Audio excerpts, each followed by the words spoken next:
About greedy method. Greedy method is the simplest and straightforward algorithm design technique among all other algorithmic approaches. This method is mainly used to solve optimization problems. Greedy method is easy to implement and quite efficient in most of the cases. This method can be applied to a wide variety of problems. Most of these problems have n inputs and require us to obtain a subset that satisfies some constraints. Any subset that satisfies these constraints is called a feasible solution. We need to find a feasible solution that either maximizes or minimizes a given objective function. A feasible solution that does this is called an optimal solution. The two key ingredients in a greedy algorithm are the greedy choice property and the optimal substructure. By the greedy choice property, what we mean is a globally optimal solution can be arrived at by making a locally optimal or greedy choice. In other words, when a choice is to be made, then it looks for the best choice in the current problem. That is, the choice that seems best at the moment. The choices made by the greedy algorithm may depend on the choices made so far, but it cannot depend on any future choice or solution to the subproblems. The algorithm works in a top-down manner, making greedy choice one after another, reducing each given problem instance into smaller one. The second ingredient of the greedy algorithm is the optimal substructure. A problem is said to have an optimal substructure if an optimal solution can be constructed efficiently from the optimal solution to its subproblems. Let us see the working of a greedy algorithm by going through the control abstraction. The n inputs for the algorithm is kept in the array A1 to n. The function select selects an input from the array A and removes from it. The selected input's value is assigned to x. Feasible is a Boolean valued function that determines whether x can be included into the solution vector. The function union combines x with the solution and updates the objective function. The function greedy describes the essential way that a greedy algorithm will look once a particular problem is chosen and the functions select, feasible, and union are properly implemented.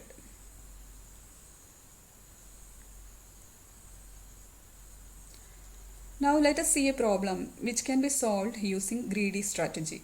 The problem we are going to consider is the knapsack problem. We are given n objects and a knapsack or bag with a capacity m.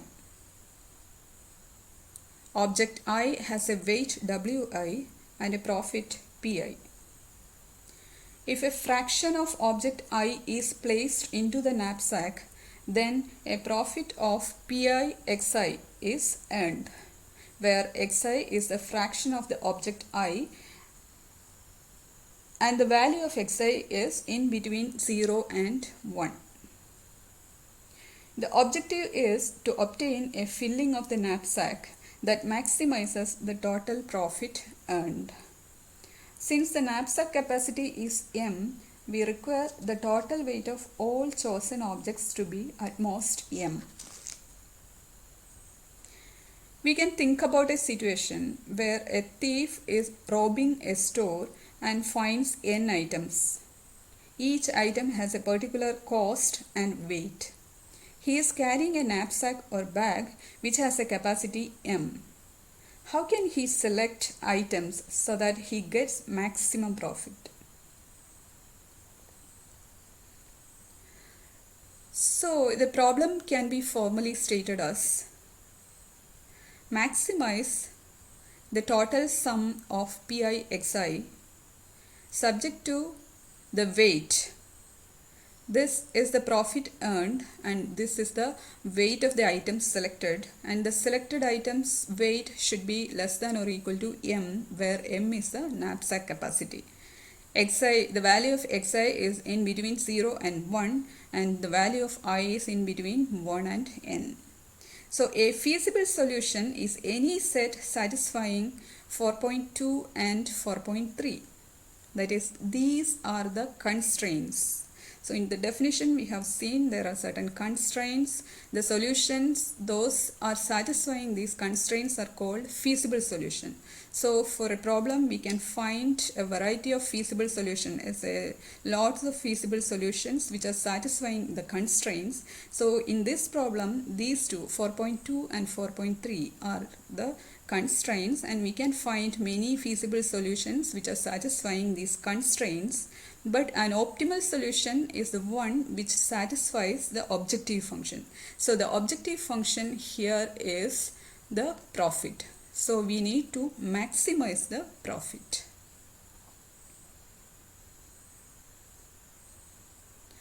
And there are two variations of knapsack problem, that is 0-1 knapsack problem and fractional knapsack problem. 0-1 knapsack problem means each item is taken or left behind, whether we can select or not select. And fractional knapsack problem is we can select fractions of items to fill the knapsack. Here we are dealing with a fractional knapsack problem. Let us see an example. Consider the following instance, that is n is equal to 3, that is number of items we are considering is 3, m is equal to 20, m is the knapsack capacity, and the profit of these items, 3 items are there, so the profit of these 3 items are given as 25, 24 and 15, and the weight of these 3 items are given 18, 15 and 10. So we need to find an optimal solution to maximize the profit. So how to select these items to fill the knapsack which is having a capacity of 20 so that we can maximize the profit.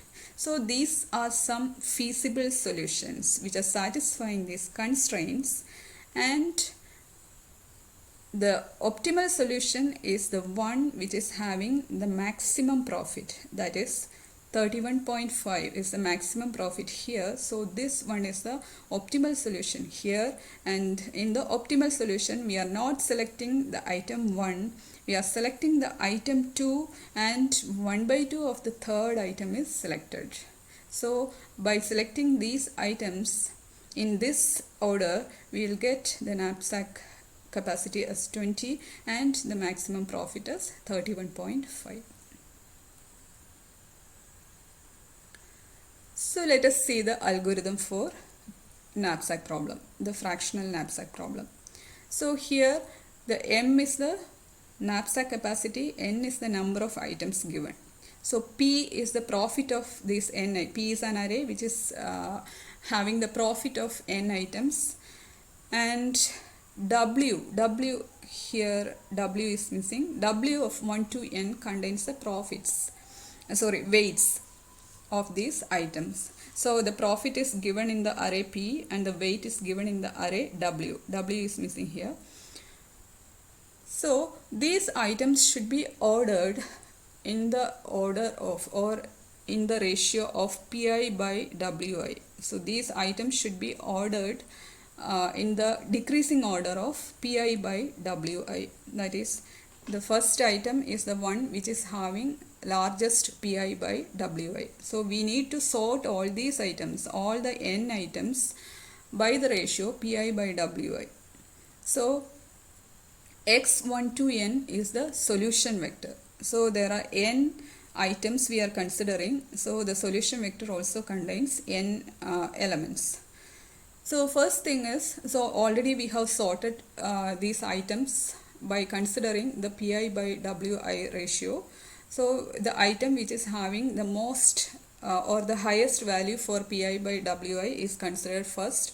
Then the decreasing order of Pi by Wi, we are considering all these items. So initially we are initializing the solution vector as 0. So that is the first statement here, for I equal to 1 to n, x of y equal to 0. All the solutions are, all the elements in the solution vector are initialized to 0. Then u is equal to m. M is a knapsack capacity. We are storing that value into u. Then so we are considering one by one. Each item is considered. So the first item is taken. The weight of the first item is compared with U. U is the knapsack capacity.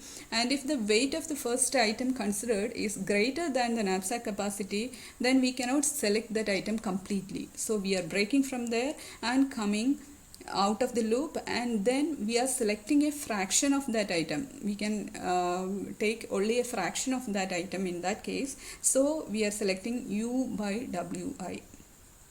If wi is less than u, then you can select that item completely. So we are selecting that item completely and making x of y equal to 1, indicating that we have selected that item. Then if we have selected that item, then we are reducing the weight of that item from u. So the remaining capacity of the knapsack will be u. So by repeating this loop, we will get an order in which we need to fill the knapsack. Consider an example. Here n is equal to 5, we are considering 5 items. M is equal to 60 kg. M is the knapsack capacity, it is 60 kg, and the weights of these 5 items are given as 5, 10, 15, 22 and 25. The profit of these items are given as 30, 40, 45, 77 and 90.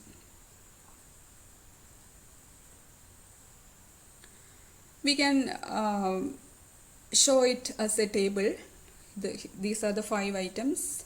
Items are numbered from 1 to 5. Then the corresponding weights and the profits are given in this table.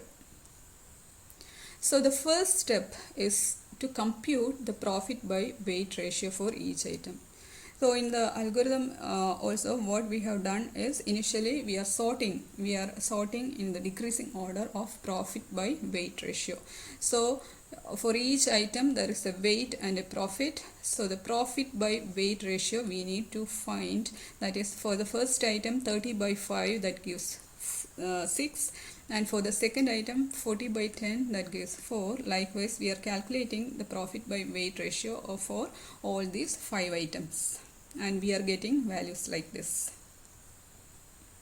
And the second step is sort all these items in the decreasing order of their profit by weight ratio.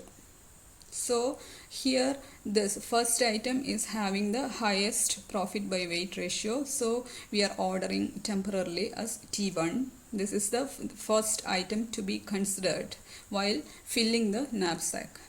And the second one is this 4. The profit by weight ratio is 4, so we are considering it as the second, T2. So this item is the one which should be considered second while filling the knapsack. And the third value will be 3.6. We are considering in the decreasing order of the profit by weight ratio. So the third item will be item number 5. So item number 5 will be considered in the third position. Then we will get 3.5, which is in the fourth position, and 3, which is in the fifth position. And the third step is start filling the knapsack by putting the items into it one by one.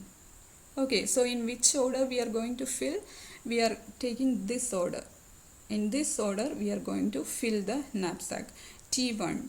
So first item we taken will be item number 1.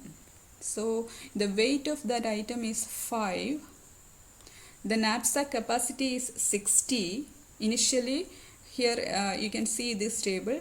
The initial knapsack capacity is 60, and at that time no items are there in the knapsack, and the profit is 0.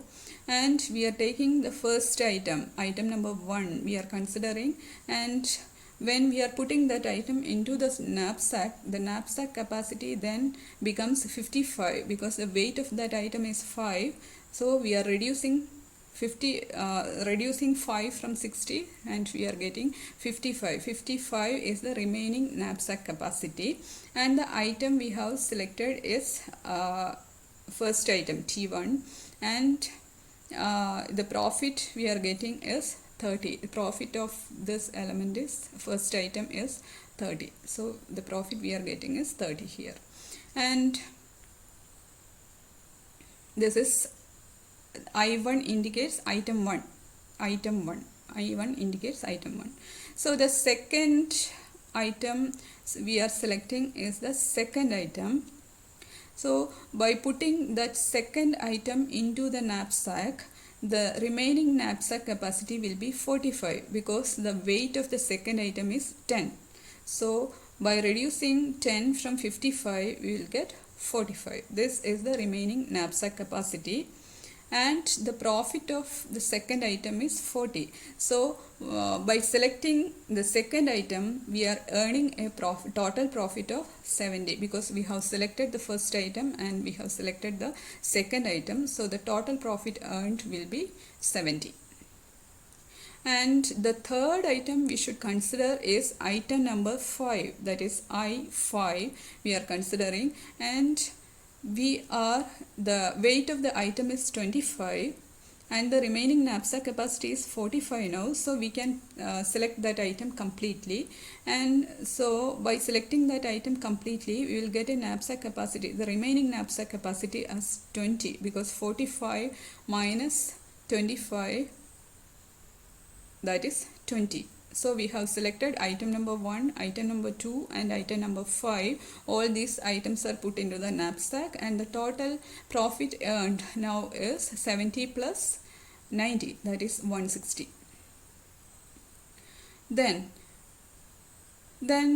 the item which comes in the fourth position is item number 4. The weight of that item is 22, but the remaining knapsack capacity is 20. So we cannot put that item completely into the knapsack. We can put a fraction of that item only in the knapsack. So how much fraction is required? That is 20 by 22 of item number 4. A fraction 20 by 22 of item number 4 will fill the knapsack. Then the knapsack capacity remains 0. That means the knapsack has been filled. So the total profit earned will be 160 plus a portion of the profit of item number 4, that is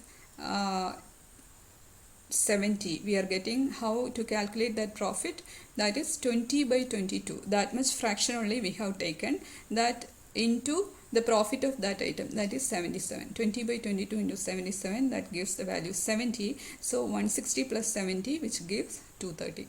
So the total profit earned here is 230, and the items selected as I1, I2, I5 and a fraction of I4, that is 20 by 22 of I4.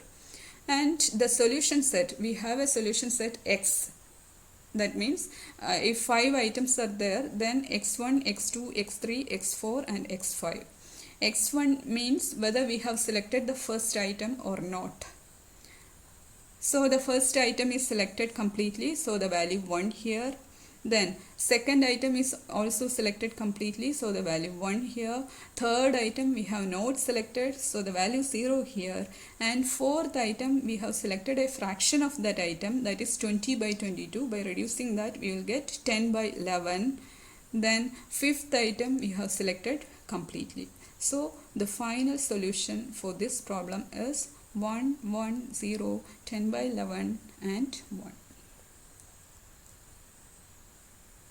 So once again, here is the algorithm. So the profit and weight are two different arrays having the profit and weights of n items, and x is the solution vector here, and we know we are sorting these items in the decreasing order of pi by wi and initializing all the solutions, all the elements in the solution vector as 0. Then we are taking the first item, we are comparing with the capacity of the knapsack. If it is less than the capacity of the knapsack, we can completely select that item, and after selecting we reduce the weight of that item from knapsack capacity, so that we will get the remaining knapsack capacity. If the weight of that item is greater than the knapsack capacity, we will break from that loop and we are selecting a fraction of that item.